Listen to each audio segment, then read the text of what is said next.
Good morning, good afternoon, good evening, guys, wherever you are in this beautiful world, whenever you're watching this YouTube video. Welcome to the Bitcoin Family YouTube channel. For the newcomers, my name is Didi. I'm walking in a beautiful park in Venlo in the Netherlands.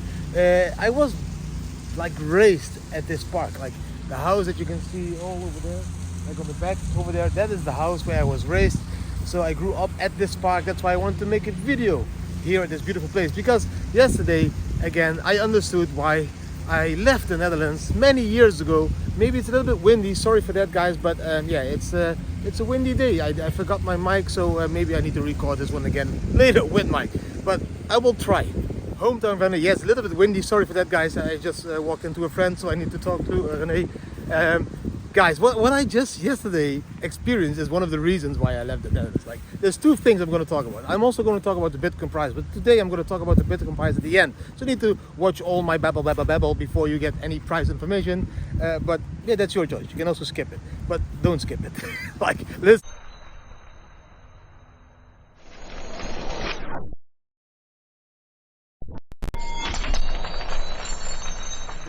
So, yesterday evening, the first thing that happened was I read the news.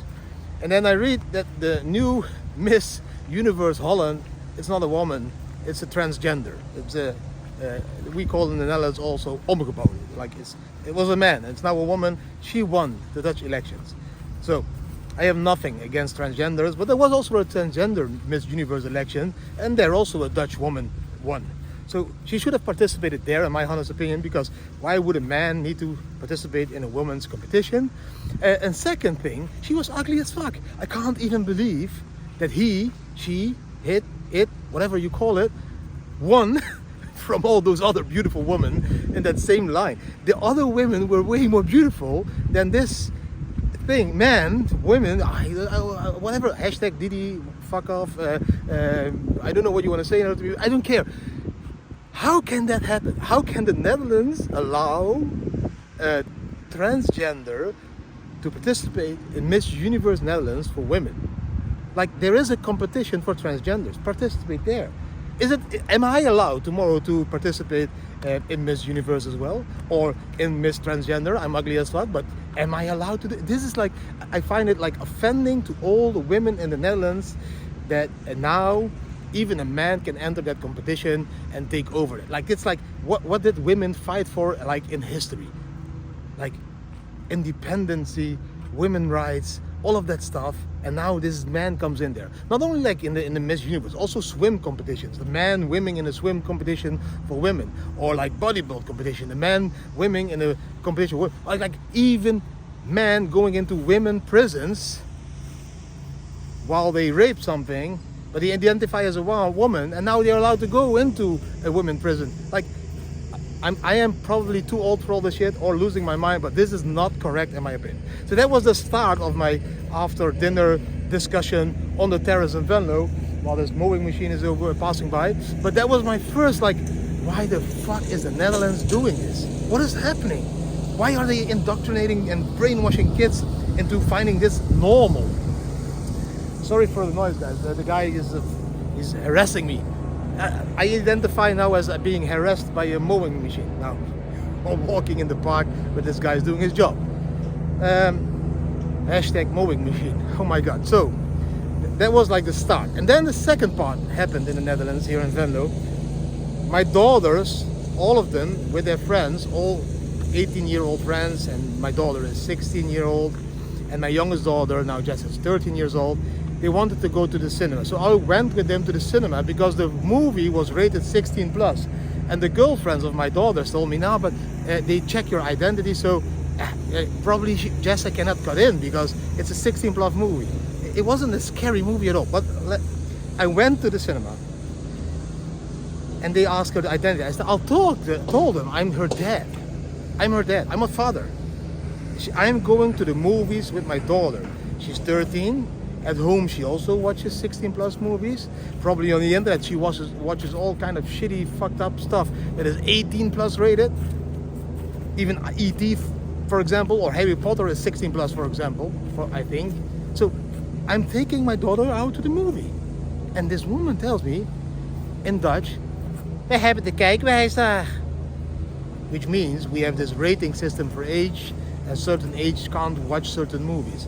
But all ages watch all movies. So for me, they were like, oh my God, why are you so arrogant? Why are you so aggressive again? And then she's like, no, but you're the dad. You should be responsible for your daughter's safety. I'm safety. I said, she can watch this movie. I'm the dad, exactly. I decide what movies she is able to watch, not you. Her response was, we hebben de kijkwijzer. This woman should lose her job in my honest opinion, because she's not like certified to do a qualified job. She could explain me in a very nice way. Look, the kijkwijzer is some certain rating system, so you know it's a very scary movie. It's your responsibility as a parent that you warn your children for that. Yes, I'm taking her to the movie. She is there with me. We know it's a 16 plus movie, but we as a parent allow her to watch this because we know she does it at home as well. Why don't you? No, they didn't even want to refund the money. They only wanted to give a coupon for the next movie. I was so mad. Jessa was disappointed. She was crying. She's like, why can't I watch the movie, Dad? I said, this is the Netherlands. This is the fucked up system that we don't want to live in anymore. Because this is like not normal anymore. That parents can't decide for their own children what they can see and what they can't see. This is pampering the society. This is like treating everyone like a little baby that can't decide for themselves. That is like happening all over the Netherlands now. So that combination, I can't even understand that people agree with it. Like everyone should boycott that whole cinema, never go there again, because that's like idiot. That's like idiot. You can go across the Belgian border. It was just in the news in Belgium, and you can take your 9-year-old children to those same movies in Belgium, and also in Germany, and also in Portugal, and also in Spain, and also in Thailand, and also all the other places of the world. You can take your kids to the movie as long as you are there with them. But here, my hometown Venlo, City Cinema, fucked it up. Fucked it up grand, like really big time. Man, it's like, you know, the kids just open their iPhone and they can see like 18, maybe 80 plus rating stuff. But they can't go and pay nicely for a cinema where they will go with their daughter or with their sister of 18 years old, with their father of 45 years old. That is not allowed. That is not allowed. What is allowed is those transgenders that just won the Miss Universe transgender and the Miss Universe normal competition, to have them strip and perform half naked on schools. That is allowed. That is allowed. They are allowed to see that. But they are not allowed to see, my kid is not allowed to see a movie of which she knows it's fake. It's fake, it's a movie, but she's not allowed to watch that movie. If she would be in school, she would be allowed to see naked men, women, / whatever it is, dancing in front of her and showing that it's normal to be different. That's how it felt in the Netherlands. But then, I don't need to stress too much, because now I'm going to go into the beautiful center again and have a breakfast, probably balkenbrei or a healthy yogurt, and talk about other people in Venlo, what they think about this, because in my opinion this is like really fucked up. But yeah, let me know down below what you think about this. Is this normal? Do you really think it's normal that you as a parent can't take your kid anymore to the cinema and show or watch a movie together that you think is okay for your kid? Do you think the control should be at the government or at the cinema or whatever? This is so strange. Where does this end? This is starting here, but where does this end? Now, let's jump into the next part, because it's getting too windy, the part of the charts. Bam. Welcome to the chart part, guys. First of things first, if you wanna trade on Bybit, guys, and if you wanna trade on Bybit, you use the link down below my videos. That is how I earn some referral incomes for all the beautiful work that I do on YouTube and the education and on Bitcoin, blockchain and life. If you click the link down below, you will get into this screen and you can see all the bonuses that are there for you to grab. Of course, it depends on how much you deposit, but there are also some free gifts over there if you sign up to Bybit today. Now, the first chart is this one. Some people I saw tweeting that the whales are selling their Bitcoins. As you can see, the amount of wallets that are now have a balance bigger than 10,000 Bitcoins is dropping a little bit. This doesn't always mean that those whales with 10k Bitcoins or more are selling their bitcoins. This also means that some whales, when they have 10k bitcoins in a wallet, they create 2 wallets with 5k bitcoins, or 3 wallets with 3.3k bitcoins. That's how they diversify their risk, because they put some bitcoins in different wallets. And then it seems there's less 10k wallets, but it's still the same people that hold those 10k wallets, but now shared or distributed or across 3 or more wallets. So it looks like a dip.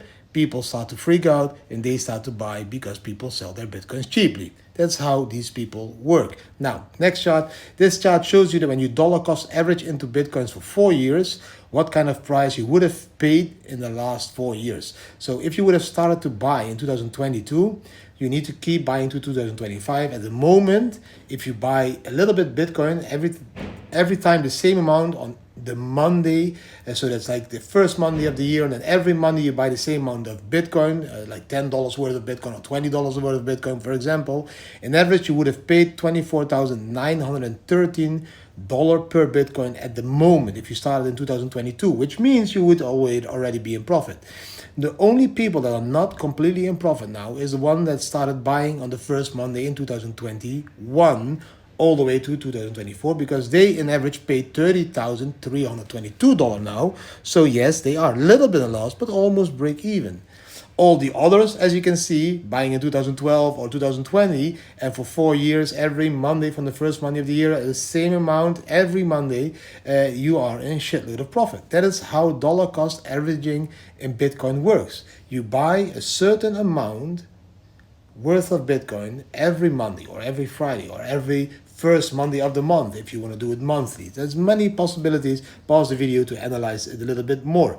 Now then we have a very cool chart. We can see that 2023 is doing pretty normal. It's doing and performing like we have always done in the non-bull run cycle last years, like 2024-25 for me will be the all-in years, the years that we go massively up. 2023 is performing as all those other years. You can see these lines.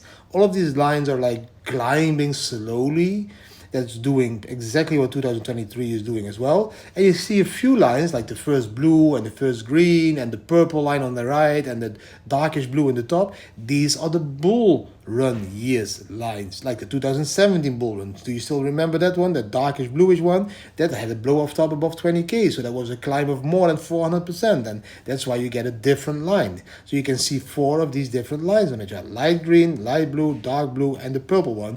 These were the bull run years. 2023 will be an average year that's going to go into the halving in 2024, and where we go slowly up. These 2024-2025 lines, these could look a little bit more bullish, of course. Now, next chart, this is the last one, because people ask me always, Didi, how do you do it? I do it like this. I use the Bam Bam indicator, which is the indicator that you need to pay for at the moment, but there is going to be a very cool thing that I'm going to create that you can also get it or acquire it like in a very simple free way. But if you want to have access now, you need to pay still, guys. And this Bam Bam indicator I also use on the monthly chart, as you see over here. Every candle is a month. When that green bar there on the bottom shows you to buy, that's when I bought. So you bought at 20k, you rode always to 60, 70k. And now again, that thing there at 16, 17k said, Didi, you should be buying. And I bought. That was the confirmation. Look how simple it works. This is in a year from 2020 all the way to 2023. There was one time buying, one time selling, one time buying. And that is what the Bam Bam indicator also does. It doesn't only do the short term, it also does the long term, guys. Now, that were all the charts for today. Yes, I magically disappeared from the park into my living room, but I wanted to do the charting here because of the wind, and of course because my wife was eagerly listening to my beautiful skills in charting. Don't you agree? Of course, my dear.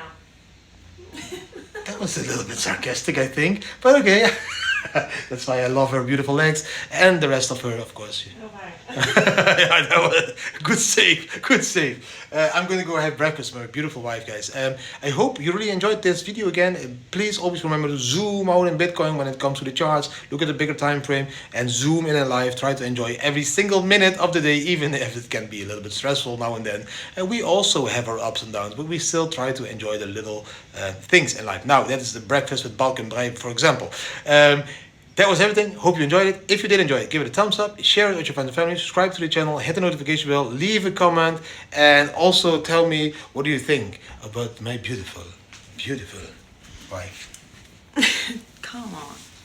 What? Go sexy. Bye bye. Bye bye. Bam.